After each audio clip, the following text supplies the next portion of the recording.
I have a degree in computer science. I've spent most of my career doing software development, but these days I'm the general manager of the events calendar. In the past 2 years alone, Zach has played a key role in several acquisitions, starting with the events calendar founded by Modern Tribe around 2010 and later acquired by Liquid Web in 2020.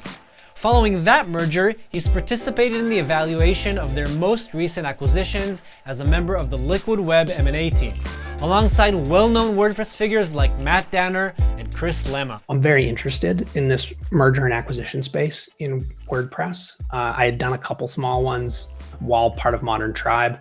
I've now participated in a couple that have processed at Liquid Web this year. The truly amazing thing is that Zach has been through all of this as a dedicated product manager on a payroll, without actually owning, buying, or selling any of the businesses himself. I wasn't the owner of the events calendar. I didn't have really a financial stake in the product beyond my salary, my day-to-day life stability. Today, Zach will share all the thrills and chills of going through an acquisition process as an employee, including the practices he applied to prepare the events calendar for sale, the biggest fears he came face to face with during the process, and he'll also reveal how Liquid Web processed business acquisitions, including what characterizes the businesses they consider acquiring and what their standard procedure is when evaluating a business. So before the acquisition, what did it actually mean to be a product leader at Modern Tribe? So I had been working for the events calendar, kind of running that business for Modern Tribe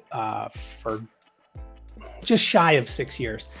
And the partners at Modern Tribe really had let me run that very independently while they focused on the agency. And certainly they helped me on occasion, or they would jump in and work on a project with me, and they were great mentors. But as far as the day-to-day went, I completely ran the events calendar business. Do you know what triggered the sale? Like, why did the founders at Modern Tribe decide to let go of the events calendar? I think when they looked around at our last team trip and realized how many people there were and how many faces they didn't know, and how big things had gotten, and the associated risks of an up and a down market and all these kinds of things, I think they looked at the events calendar and thought, this thing's running pretty well and it's pretty successful. This might be the time for us to reduce our stress/risk and, get our investment back on what we've been doing. It'd been 10 years, right? They'd been running the events calendar for 10 years as a business under Modern Tribe. So I think it was a simplification for them, but they also had this secondary perspective of they hadn't fallen out of love with the product or with the people that were working on it, or at least a subset of the people that they knew and had worked with for a long time. In 2020, in the midst of a global pandemic, the owners of Modern Tribe informed Zach of their plans to part with the team and product he was managing. How did they break it to you that they were going to sell the business? They started talking about what their eventual plans were, and were very kind of open with me that they were going to start thinking about an exit for that product suite. And they talked to me a bunch about, what would I want? What would I be looking for? And it's not like you had a choice because, you don't own the company. Yeah, it's really challenging. In this case, you're right. I didn't have a choice. I'd had enough conversations with the partners that I was pretty sure this was what they were going to do. And honestly, it's a cataclysmic event for the business. I wasn't sure of those 50 people, how many are going to follow, how many are going to come along on this new adventure and this new journey. And that's very nerve-wracking as well. However, the anticipated sale of the events calendar presented Zach with a sense of opportunity as well. And I say all that, fear and loneliness, those are very dominant feelings in that experience. There was also excitement. We bought into this vision that was pitched to us by Liquid Web during the acquisition process. I believed in it then. I believe in it now. I love seeing how it's coming to fruition.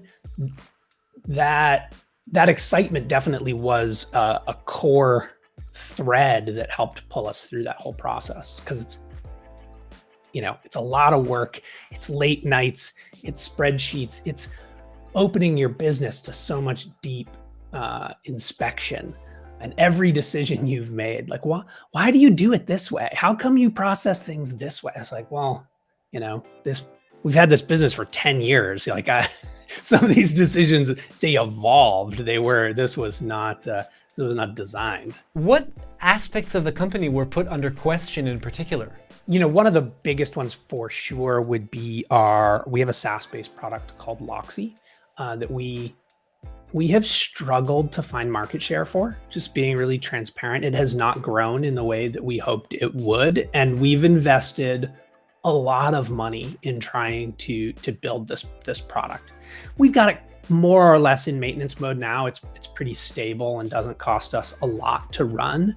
But certainly when you're looking at 3 years worth of financials and you say, you spent how much on this thing that's never really found any customers, and how much are you still spending on this thing? So Loxy was one of these things. It was like, well, by the end of 2020, looking back 3 years, it was very strange that we had this big investment with no return that had long-term been something that we'd been working on, but hadn't really nailed yet. In order to prepare for the acquisition, Zach adjusted the company structure so that team efforts weren't being wasted on unprofitable projects. So by Q4, we started to untangle the team that was focused on Loxy from their day-to-day Loxy, roadmap and stuff, and putting them back on the profitable products.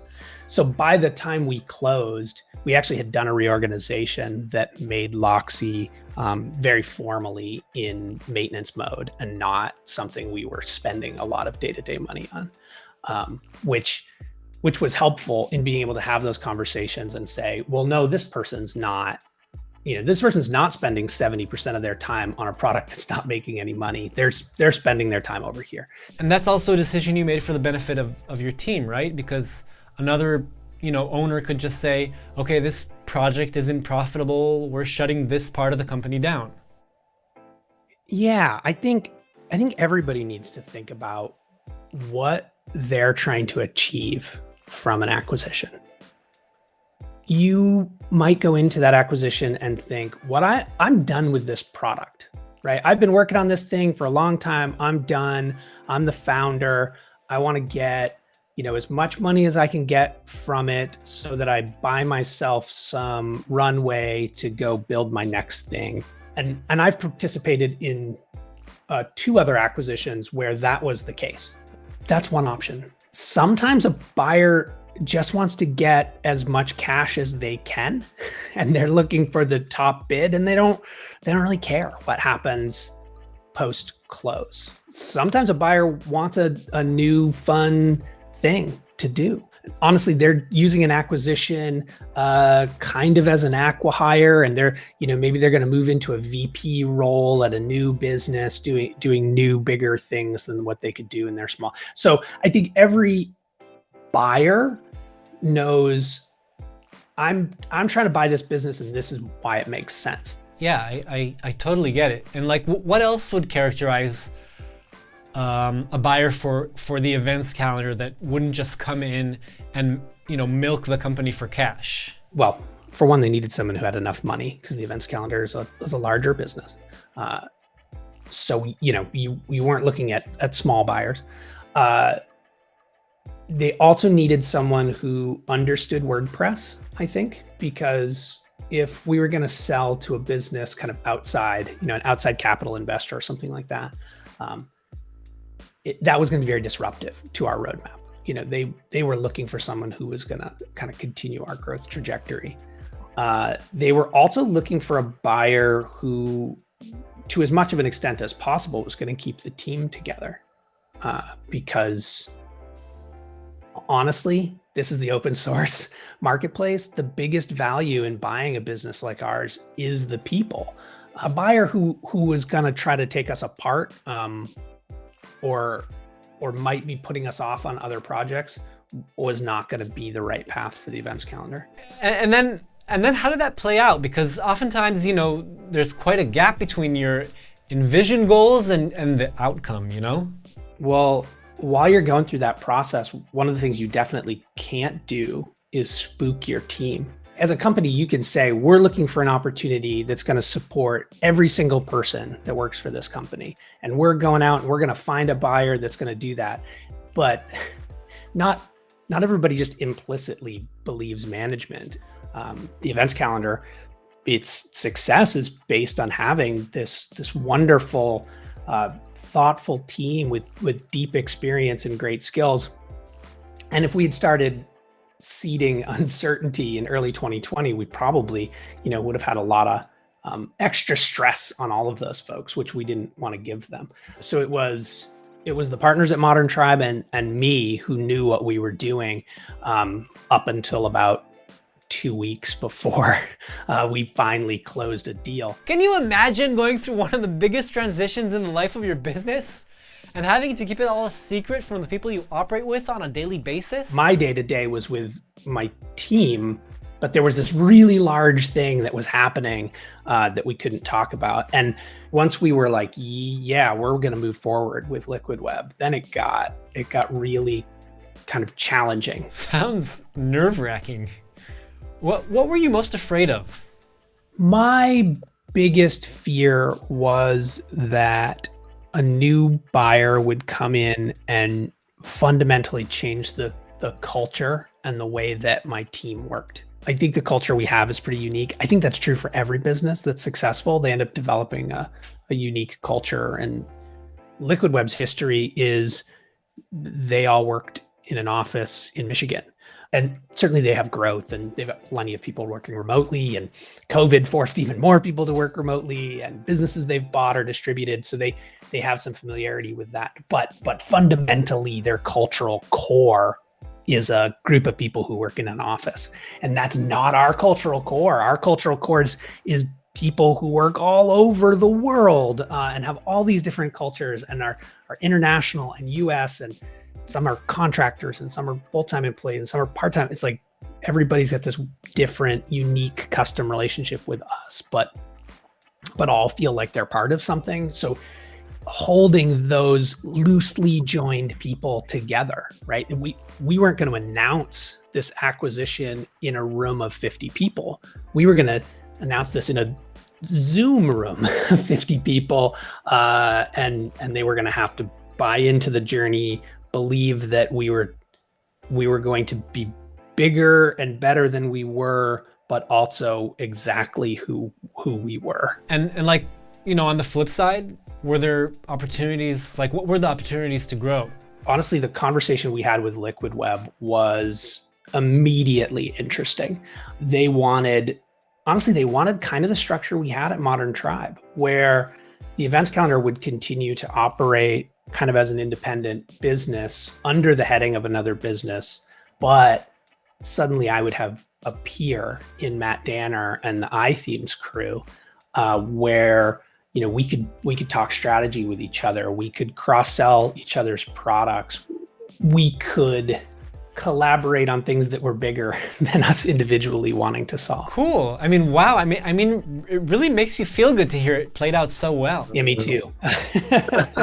Definitely good that the reality aligned with the words we were hearing, 9 months ago. So like now, compared to what it was like under Modern Tribe, what's the day-to-day at the events calendar under Liquid Web? My day-to-day is not wildly different.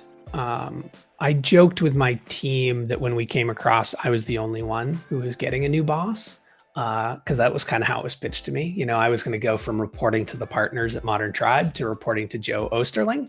And the reality is that's kind of true. The big difference for me is learning what Joe values versus what the partners at Modern Tribe valued, and making sure that when I come to meetings or when he asks me what's going on or how we're doing, that I know what he's looking for, and how to make sure I'm giving him the information to either know we're succeeding in an area or we're struggling in an area, or where he can help.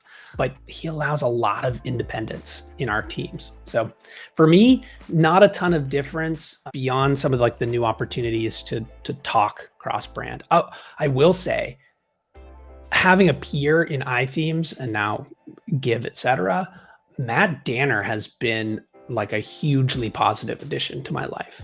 Matt wakes up every day and he's thinking about what does it mean to run a WordPress software business? Where am I going to get my next win? Like, where are we going? What's WordPress 5.8 mean to us? That kind of, all of that stuff. It's just there every day for him. So we've developed a very good relationship very, very quickly because we live a similar existence and have similar challenges that I think we can really support each other on. Starting out as a software engineer, to serving as the product manager of the events calendar, to becoming a member of one of the most impactful teams in our space, it's no doubt that Zach owns quite a unique set of skills and expertise. So now that you're involved in Liquid Web's acquisitions, how does that work? And what's your role in the process? I would say that Chris Lema and Joe Osterling do a lot of kind of the initial conversations with companies. And then, Matt and I will come in both to talk about our experience, but also to start talking about your code base, your invoicing and e-commerce systems, how your cash is flowing, how your support works, how your marketing works.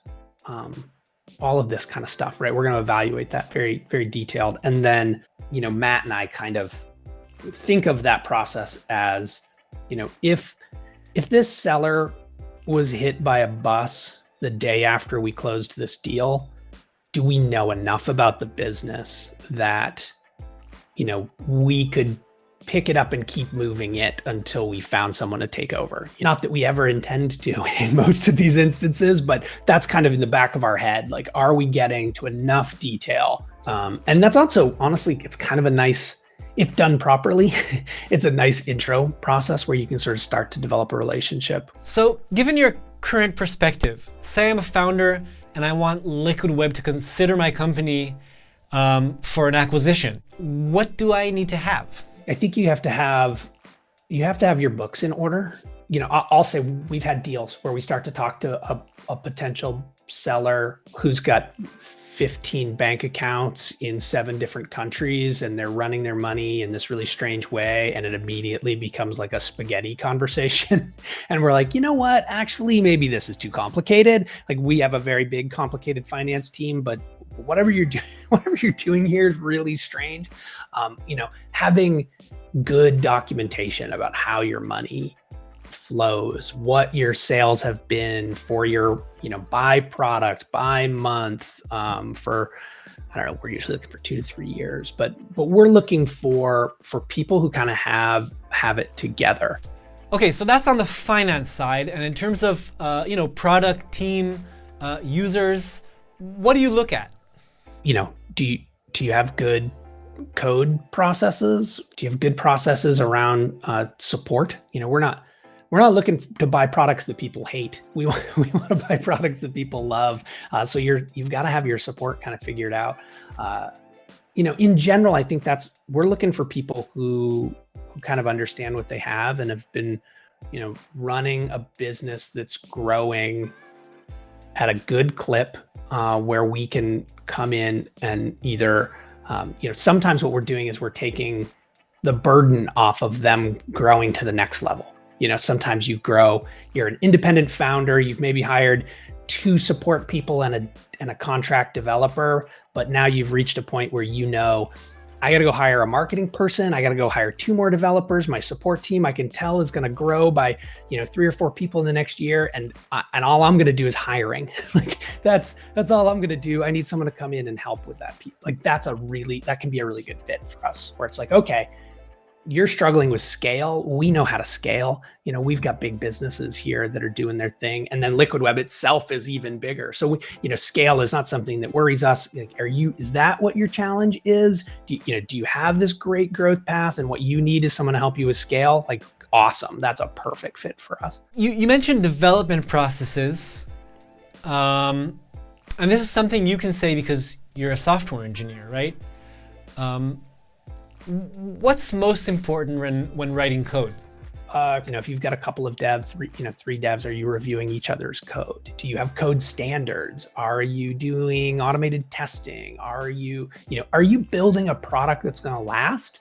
Or did you accidentally fill a customer need and then you've just been sort of staying ahead of it, but your product's actually a house of cards? Like we're looking for somebody who's building products that are gonna last. Our acquisition strategy is not around buying things that are struggling that we can help. We're looking to buy things that are succeeding that can join this group of strong brands. What are the biggest mistakes you see developers making in that respect? We see code that's not well thought out, and usually that expresses itself as having minimal to no standards. You can usually open up a code library pretty quickly and see, is this person producing something they care about?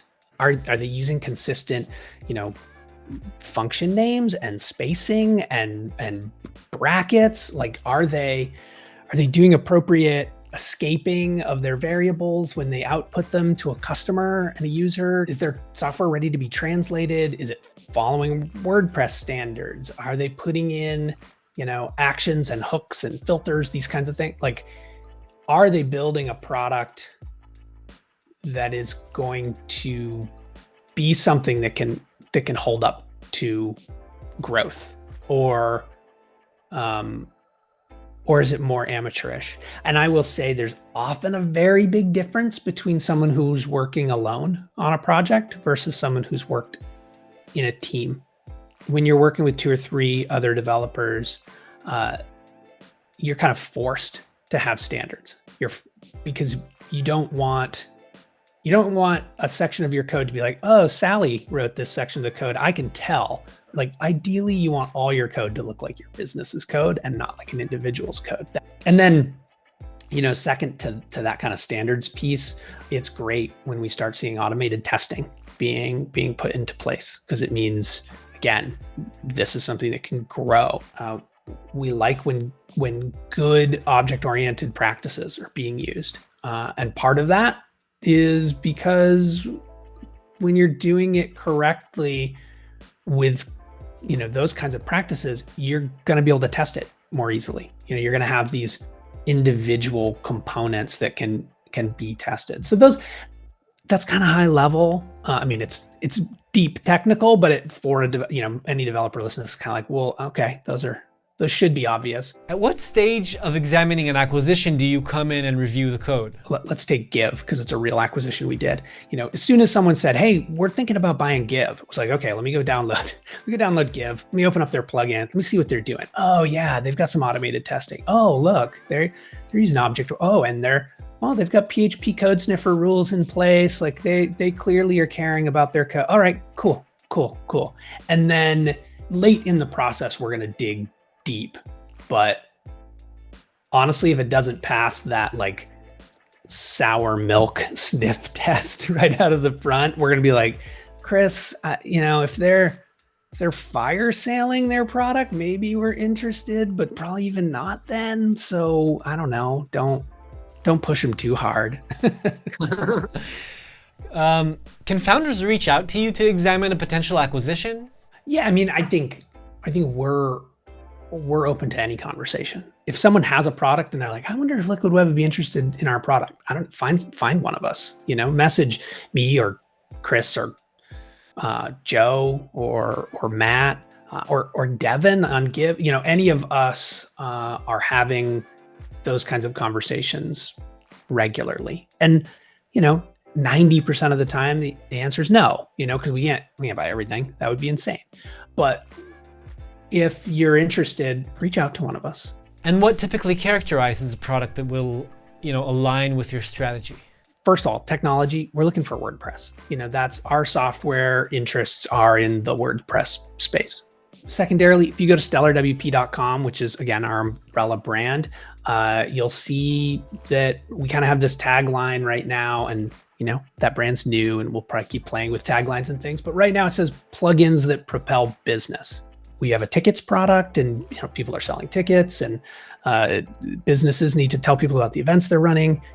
Give donations and nonprofit. Like you can see that pattern of plugins that propel business across the things we've been doing. But definitely, I would say do the same thing. If you want to know, would Awesome Motive be interested in me? Go to Awesome Motive's website, see what they claim to be about. Do you fit in that conversation? Then yeah, they'll probably talk to you. Zach, any last bit of advice for product leaders working towards an exit?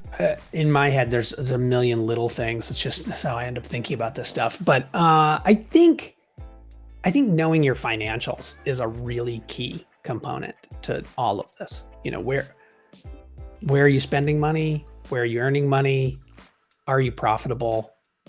What's your path to profitability? Really knowing and being conversant in your financials is super important. That ignores lots of big technical components, lots of big product components, but I think that it ends up being a non-starter if you don't have a good grasp on your numbers. Thanks for joining us for this episode of The Game Changers.